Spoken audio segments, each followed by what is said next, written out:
टूटता है केवल गुरु के दरवाजे पर। कहीं अहंकार टूटेगा तो वहीं टूटेगा, पड़े रहे 7 दिन 8 दिन गुरु के चरणों में जाकर, भगवान के चरणों में जाकर, किसी तीर्थ में जाकर वहां अहंकार को तोड़ कर रहना, अहंकार के साथ। चंद्र को अहंकार था, काया का काया बेकार हो गई, ऐसी गई काया, टपकने लगी, टपक रही, रोने लगा चंद्रदेव। क्या करूं मैं, करूं क्या? देव ऋषि नारद मिले, नारद भी गुरु हैं, गुरु ने बता दिया, और गुरु होता ही ऐसा है, मार्ग बता दिया।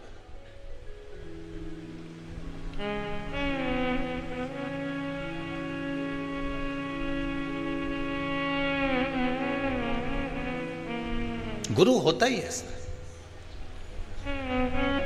एक व्यक्ति कभी भगवान का भजन नहीं करता था, कभी नहीं, जीवन में कभी उसने सत्कर्म नहीं करा, भजन नहीं करा, पाप ही पाप करा। एक दिन उसकी मां ने कहा, क्या बेटा तू दिन भर पाप करता रहता, गलत काम करते रहता।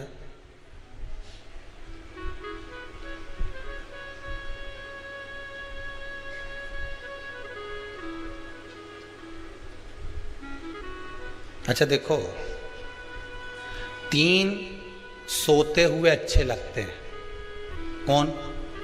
जम के बोलो। 3 सोते हुए अच्छे लगते हैं। पहले नंबर पर शेर, दूसरे नंबर पर पियक्कड़। अब हंसे क्यों? अब इसमें हंसने की बात क्या? अब उसमें सीधी बात, 3 सोते हुए अच्छे लगते हैं। पहले नंबर पर शेर, दूसरे नंबर पर पियक्कड़, तीसरे नंबर पर सांप। ये तीनों जागते हैं तो गड़बड़ी करते हैं, इसलिए ये तीनों जितने सोते रहते हैं इनको देखकर सोता रहे भगवान, सोता रहे। जंगल में शेर सोता रहे तो तुम्हारा कुछ बिगड़े? अरे बोलो बोलो ईमानदारी से। और अगर शेर जग जाए तो बिगड़े ही बिगड़े, फिर तो सुधरे क्या। और दूसरे नंबर पर पियक्कड़ सोता रहे, तब तक भगवान इसको थोड़ा सुना दे भगवान। और जो पियक्कड़ उठा फिर तो गया।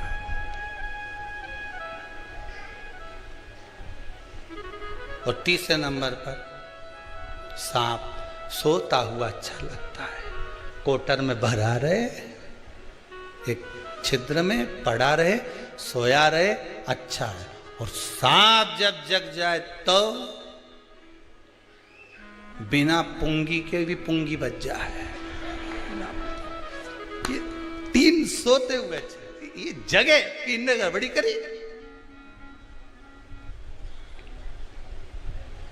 ये गड़बड़ करेंगे, इनको सौन दो। अभिमान जब आया, काया तो एक कहा वो पाप कर्म में लिप्त था। माँ ने कहा बेटा कभी पुण्य भी कर लिया कर। कोई पुण्य नहीं करूंगा, मेरे को करना ही नहीं कोई पुण्य, मैं तो पाप ही करूंगा। एक दिन माँ उसको कहीं ले गई गुरुजी के दरवाजे पर, और उसने जाकर गुरुजी के दरवाजे पर भी खूब पाप कर्म करा। किसी को गाली दे, किसी को अपशब्द कहे, किसी को ताने दे, पूरे मोहल्ले का कचरा ला के गुरुजी के आश्रम में डाल दे। गुरुजी भी बड़े परेशान, कहाँ से लिया है इसको। फिर भी गुरुजी बोले ठीक है। अब वो जाने लगा, जाते जाते गुरुजी ने बहुत सारी बात एक दिन उसको लकड़ी तोड़ते समय कह दी। तोड़ते तोड़ते लकड़ियों को उतारते उतारते गुरुजी ने उसको बहुत सारी बातें कही। तो गुरुजी ने उससे पूछा, मैंने जो कहा तूने सुना? तो पापी जो जीव था वो बोला, काय को सुनूं, मैं मेरी मां को कह के आया था, एक शब्द नहीं सुनूंगा तुम्हारा। गुरुजी ने कहा नहीं सुना? नहीं सुना। अरे नहीं सुना तो क्या हुआ, परंतु अब तो सुन ले। क्या? कल शाम को 4 बजे तू मर जाए।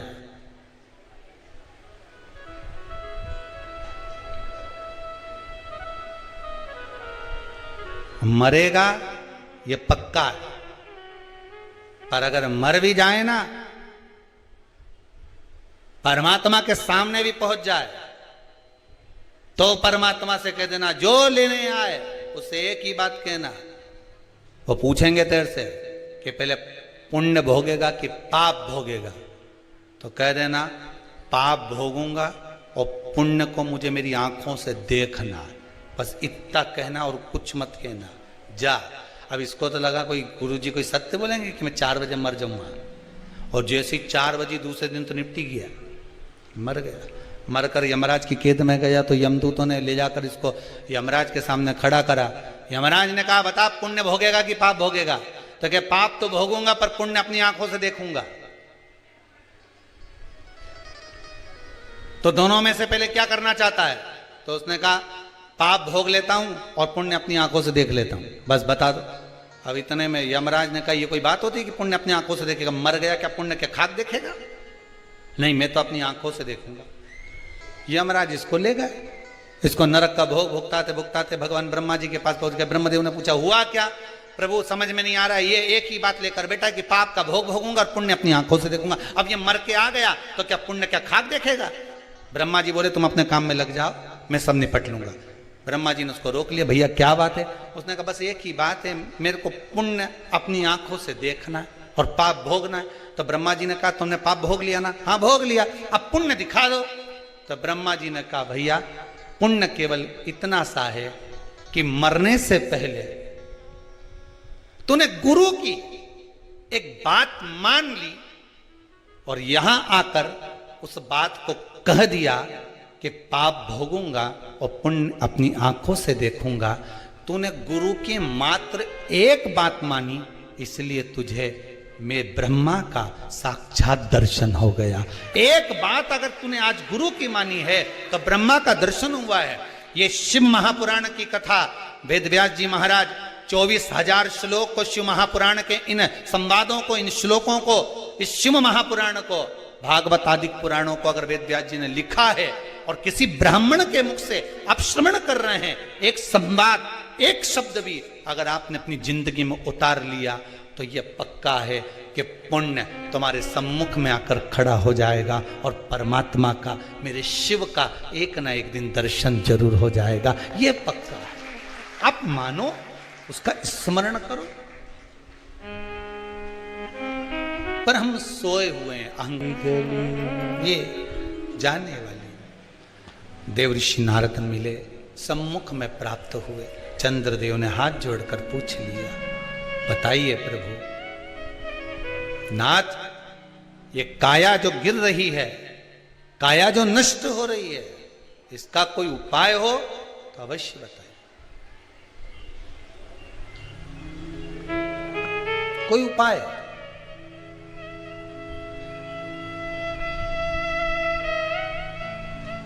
एक बात ध्यान रखिएगा,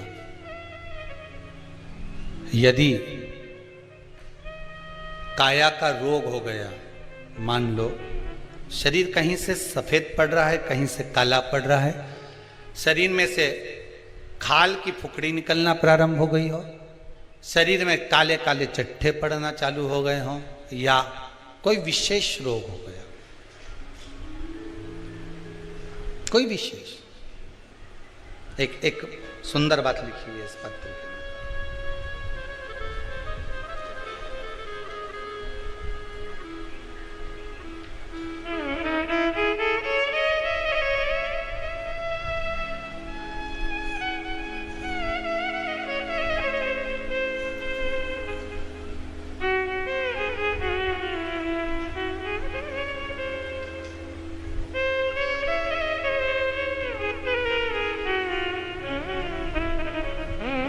इसी पत्र में लिखा है,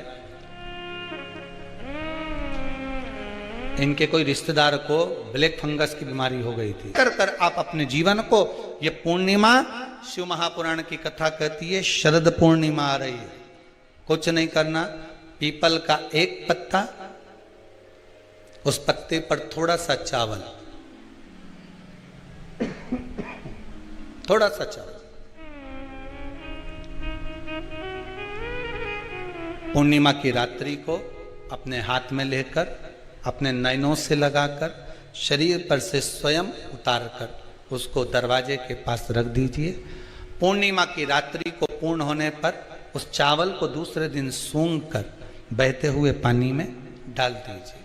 महाराज, कितने भी रोग से ग्रसित हो गए, पीपल का एक पत्ता 52,000 ब्राह्मण की साक्षी कराता है महाराज। बहुत ध्यान देना, पीपल के वृक्ष में स्वयं नारायण का, मेरे कृष्ण का वास है। स्वयं भगवान गीता के अंतर्गत कहते हैं कि मैं पीपल का वृक्ष हूं। नारायण उसी में 52,000 ब्राह्मणों का वासा एक पीपल के पत्ते में होता है। और आपको पहले भी कथा में कहा, गाय, ब्राह्मण, बहन, बेटी, ये सब काल का हरण करने वाले हो, काल को हरने वाले हो। रोग को मिटाइए, शिव का स्मरण करो। पूर्णिमा के दिन चावल का एक आखा दाना, आखा दाना जानते हो, पूरा खंडित चावल नहीं, कितना चावल, एक दाना चावल का शंकर भगवान के शिवलिंग पर समर्पित करिए। एक बेलपत्र जिसका डंडी का मुख अपनी ओर हो, जहां से चावल चढ़ाया है, उस चावल के ऊपर अपनी कामना कर कर रख दीजिए और चंद्रमौली भगवान का स्मरण करिए। कौन से भगवान? शंकर भगवान का सर्वश्रेष्ठ सुंदर नाम है चंद्रमौली। चंद्रमौली भगवान का स्मरण करिए, अपनी कामना कर कर बेलपत्र समर्पित कर कर शिव जी पर एक लोटा पानी, एक जल पात्र समर्पित करो, कलश से जल चढ़ा दीजिए, नैनों में वो जल लगाकर अपनी कामना कर कर वापिस घर को आइए। अगली शरद पूर्णिमा आएगी, जो कामना करी है मेरा चंद्रमौली भोलेनाथ उसे पूर्ण कर ही देगा। शिव उपासना के लिए जितनी 12 महीने में पूर्णिमा पड़ती है, एक एक पूर्णिमा का व्याख्यान वर्णन करेंगे। आज तो कथा का महत्तम दिवस है, पहला दिवस है, तो हम उसको महत्व समझें कि पूर्णिमा का महत्व क्या है। हम उसका महत्व समझें कि शंकर और चंद्र का रिश्ता क्या है, संबंध क्या है।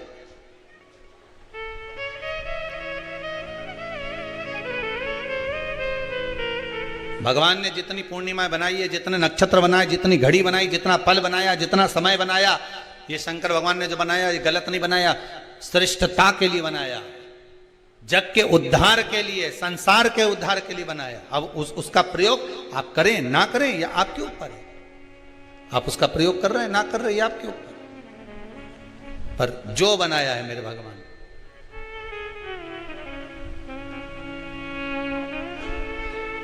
शिव देने चंद्रमा ने देवऋषि नारद के चरण को पकड़ लिया। नारद जी बोले क्या हो गया?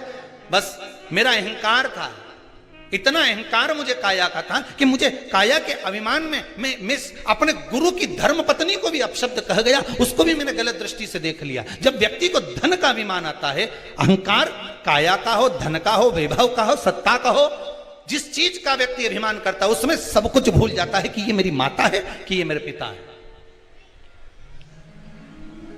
ये मेरे भाई हैं कि मेरे बंधु हैं, कि मेरे सखा हैं।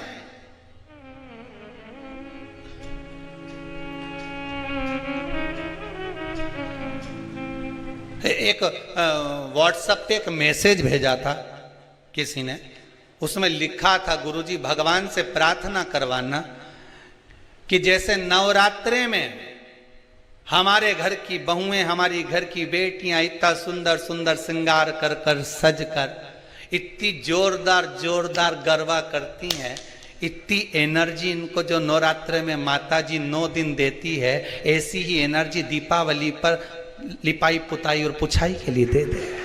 ऐसी प्रार्थना करना। नवरात्र में इतनी एनर्जी इनमें आ जाती है कि डंडा ले लेके ये एक पाँव वहां, एक पाँव वहां, बस भगवान से प्रार्थना करना गुरुदेव की ऐसी एनर्जी हमारी बहू बेटियों में भगवान दिवाली तक ऐसी दे दे कि सारे डब्बे पोंछ पोंछ के धर दे।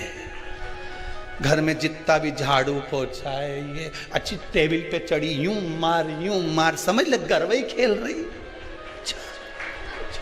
ये पत्तो फिर पेंट में, फिर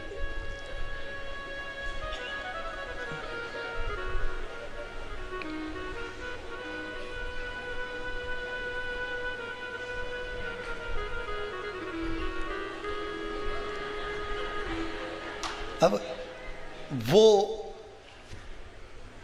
एनर्जी ना जाने कहाँ चली जाती है। 9 दिन के बाद अगर सास कह दे कि बेटी, उधर से झाड़ू लगाती लगाती लिया और सारे रसोई घर के डब्बों को निकाल के धो के पोंछ ले, उतने में तो 4 दिन से तो मेरी कमर ही दुख रही है, एनर्जी खत्म, वो बल समाप्त। शिव कथा कह रही है अहंकार ना करिए। अहंकार में 3 गए, धन वैभव और वंश, ना मानो तो देख लो रावण कौरव कंस, ये तीनों अहंकार में चले गए। आपका अभिमान, आपका अहंकार आपको परमात्मा से दूर कर देता, भगवान से। अच्छा एक बात बताइए कि कई लोग कहते हैं कि कई तुम जहां जहां जाते हो ना, ऐसे वो जिनके शरीर में ऐसे ऐसे लोग घूमते हैं और घूमने के बाद कहते हैं कि तेरी कुल देवी तुझसे रूठ गई, कहते हैं ना, तेरे से तेरा ये देवता रूठ गया, वो देवता रूठ गया, परमात्मा रूठ गए। तो आप कैसे पहचानोगे कि भगवान आपसे रूठ गया? आप कैसे जान सकते हो कि भगवान आपसे रूठ गया?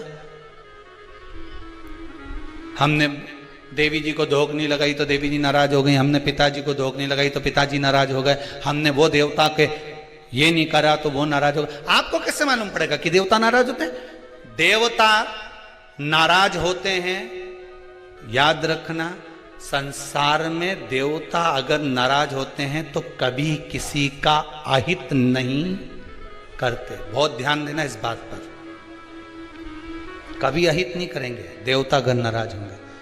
देवता नाराज होते हैं तो किसी का भोजन पानी बंद नहीं कर देते। देवता नाराज होते हैं तो किसी का खाना पीना बंद नहीं करवा देते। देवता अगर नाराज हुए हैं और आपको मालूम करना है कि देवता मुझसे नाराज हैं, तो कैसे मालूम करोगे? तो केवल एक काम करिएगा, अगर देवता नाराज होते हैं तो सबसे पहले आपकी पूजन पाठ छुड़वा देते हैं। क्या छुड़वाएंगे? रोज मंदिर जाती है, रोज माला उठाकर जाप करती है, रोज गीता जी का पाठ करती है, रोज दिया लगाने जाती है। 4 दिन 5 दिन 6 दिन 10 दिन अगर आप दिया लगाने नहीं गए, मंदिर नहीं गए, पूजन नहीं करी, तो समझ लेना कि देवता मुझसे नाराज हैं, इसलिए मेरा मुंह नहीं देखना चाहते, मुझसे नाराज।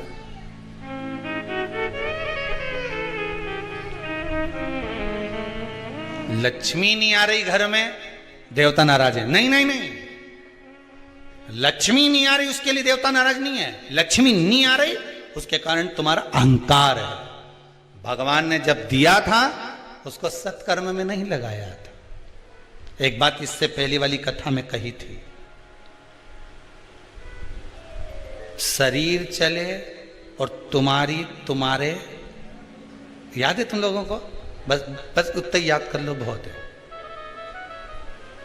इतनी बात तुम लोग याद कर लोगे ना, तो आने वाले समय में 2-1 साल में तो तुम या हम, बस इतनी याद कर लो, बस हर कथा में से इतनी